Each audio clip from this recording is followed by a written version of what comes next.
Hello, everybody. I was doing some sums, and yeah, I want to take you through my process. First of all, I want to show you something about or tell you something about primary energy.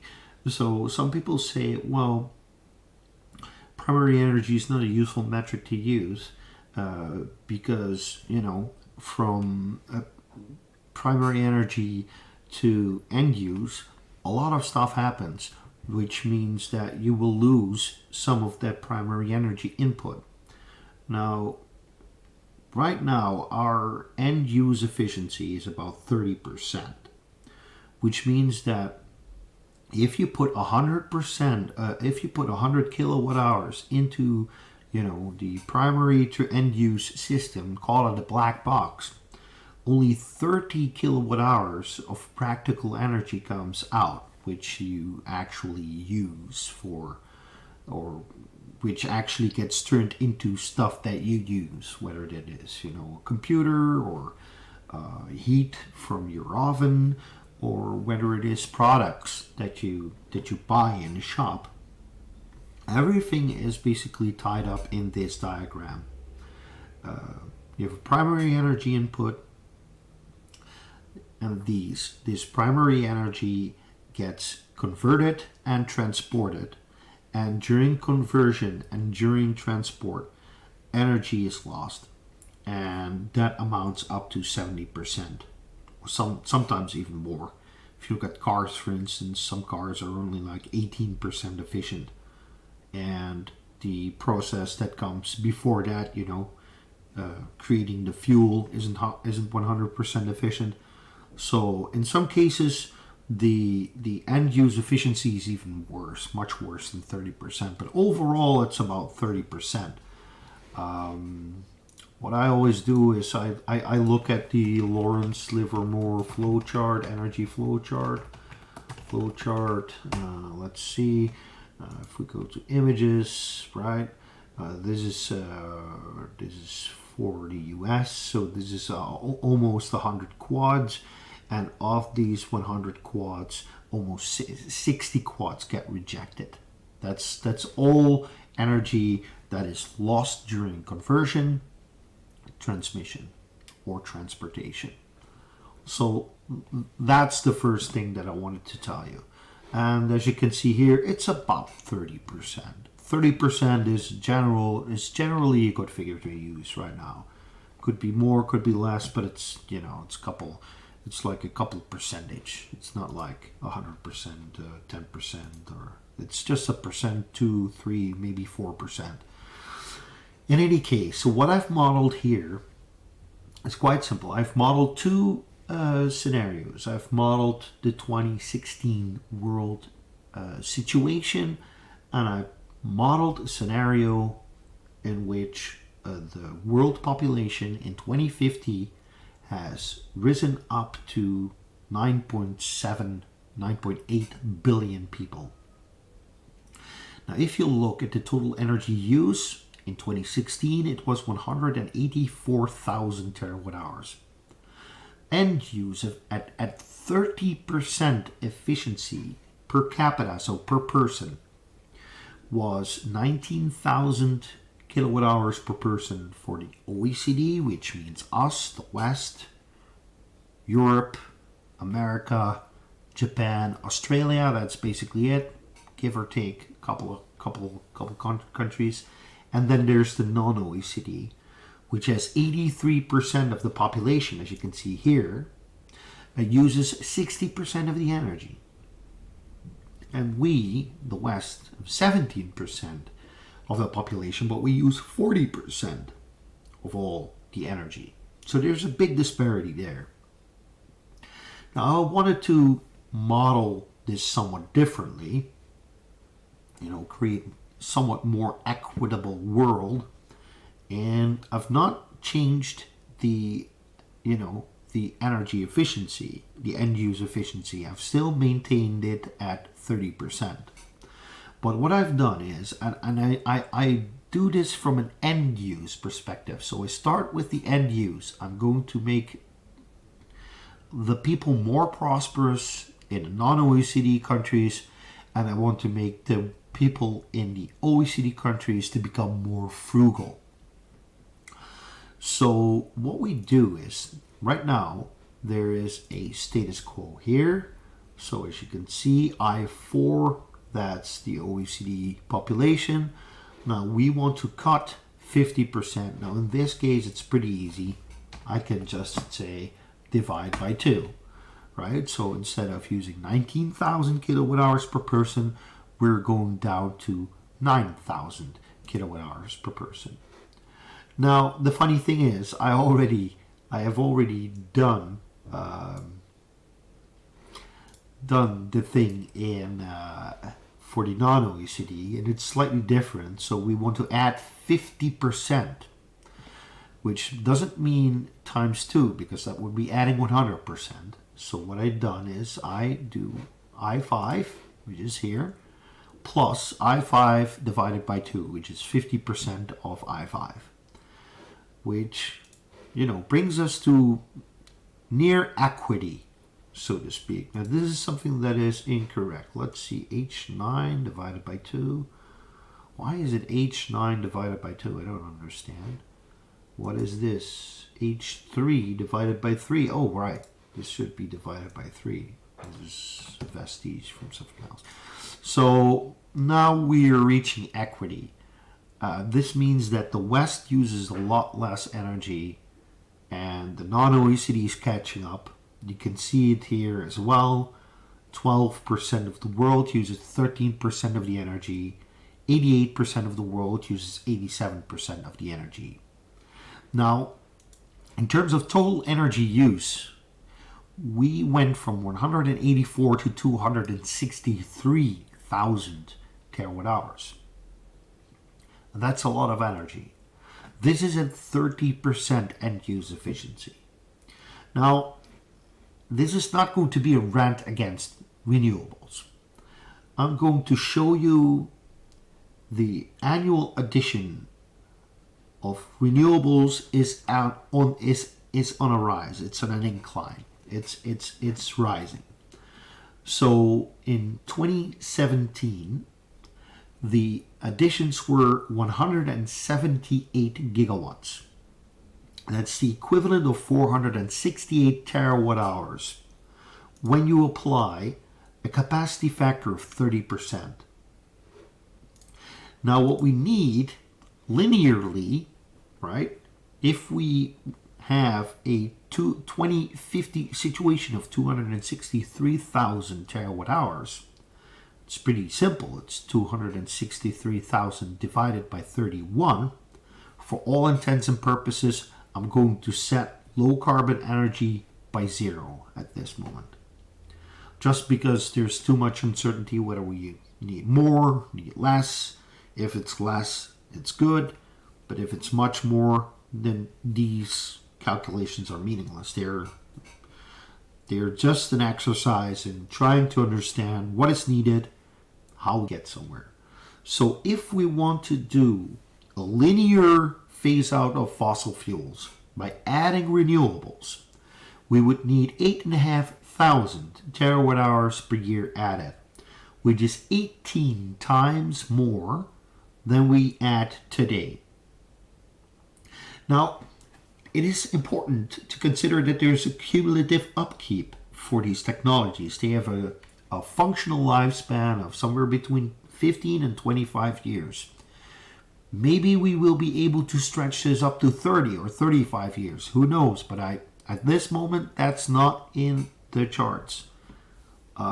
It's 15 to 25 years. So what happens is, after 15 years of doing this, you have to add another 8,459 terawatt hours per year on top of the 8,459 terawatt hours per year in order to account for the drop in capacity that you have added 15 years earlier. And you have to do this one other time until you reach a total annual generating capacity of 263,000 terawatt hours.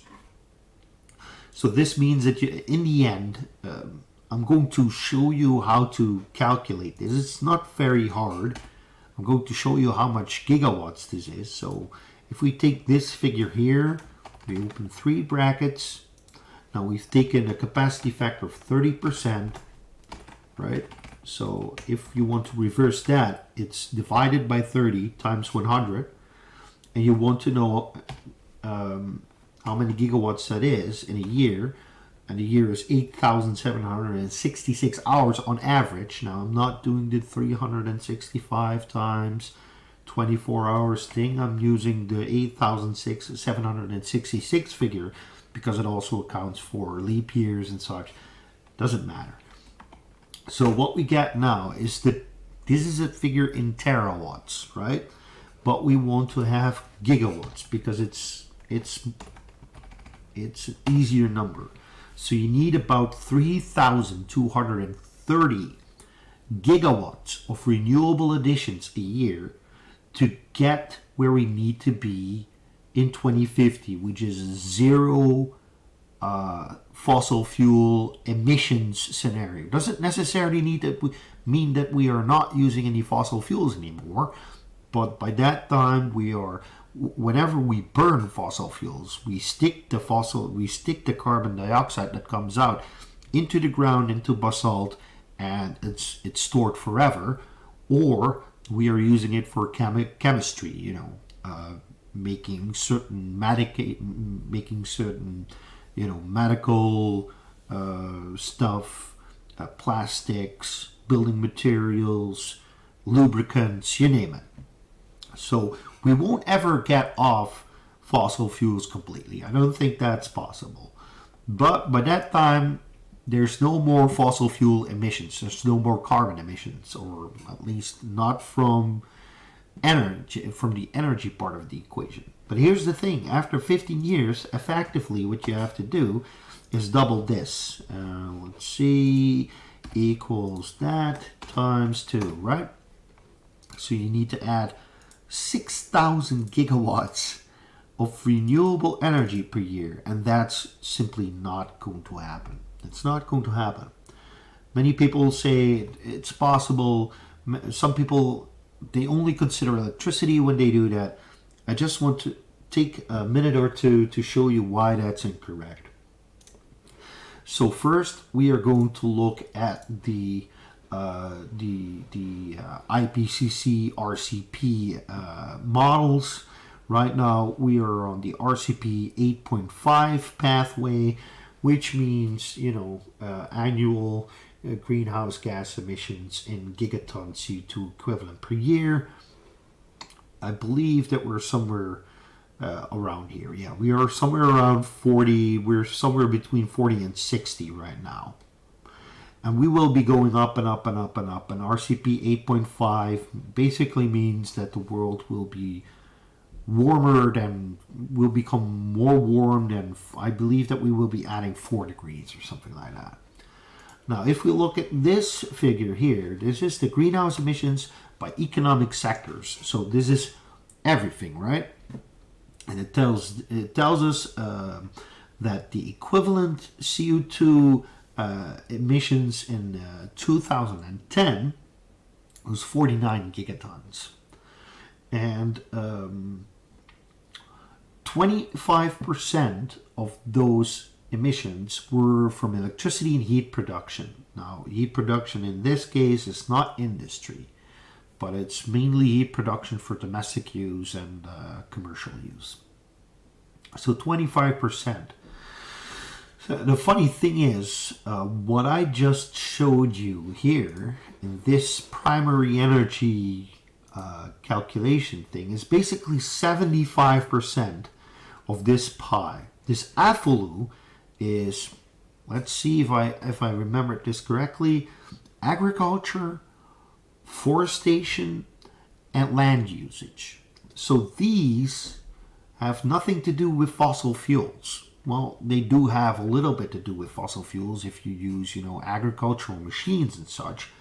But most of this is because we cut forests, because we keep cows, because we do not use all the material from crops, and that basically turns into methane emissions and such, and there's less, the earth is less capable of, storing carbon because there's less vegetation and such. So there's 25% in here that we do not decarbonize just by looking at these scenarios and applying renewables and nuclear to the picture. The other 75% we can do using nuclear and renewables. This 25% over here, the indirect CO2 emissions, this is basically electricity and heat production. That is stuff that we might be able to do with renewables only, but I'm very hesitant to say so. There's people who are saying that wind and solar are now becoming the star players of electricity. I disagree.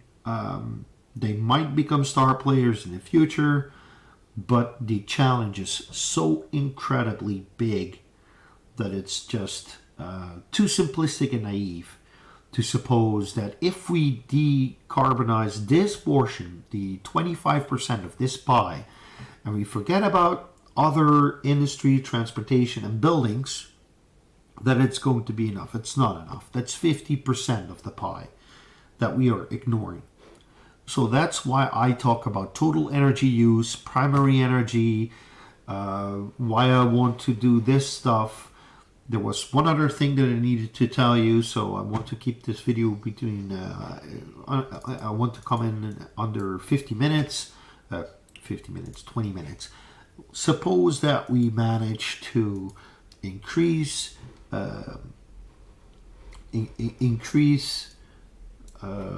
energy efficiency to 50%. So instead of multiplying by 3, we now multiply by 2.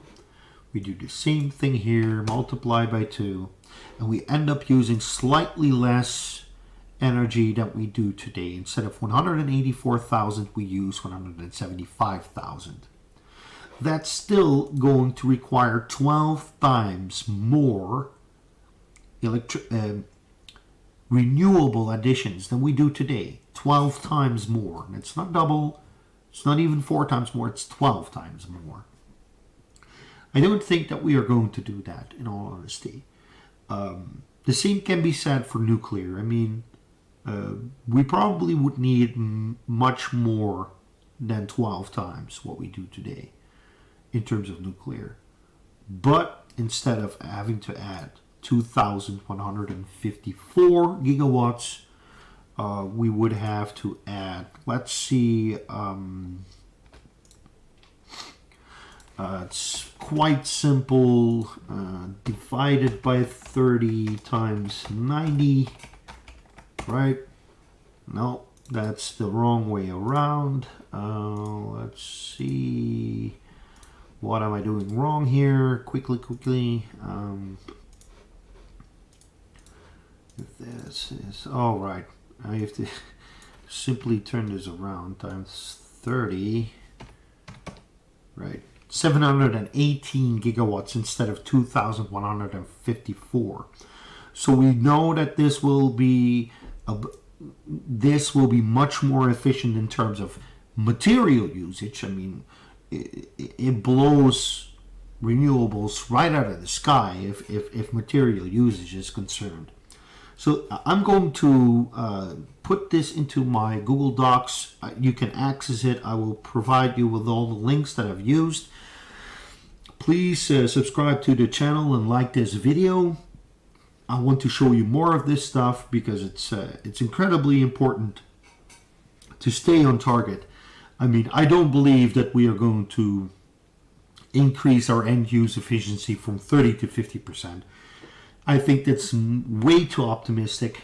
I don't think that we are going to cut, because remember, this is predicated on cutting 50% of the primary energy of the end use energy per capita for an OECD and adding 50% to the non-OECD. which is a hard thing to do for Westerners, but which will be a good thing to do for non-OECD people. They have to increase their energy prosperity in order to curb population growth and whatever comes in the wake of, the potential climate change that's already in the pipeline. So yeah, download this file, see if you can, use it to some degree, learn something from it. There's some hidden stuff over here. It's just some normalization table. So that's it. Thank you all for watching. Have a nice day. Bye-bye.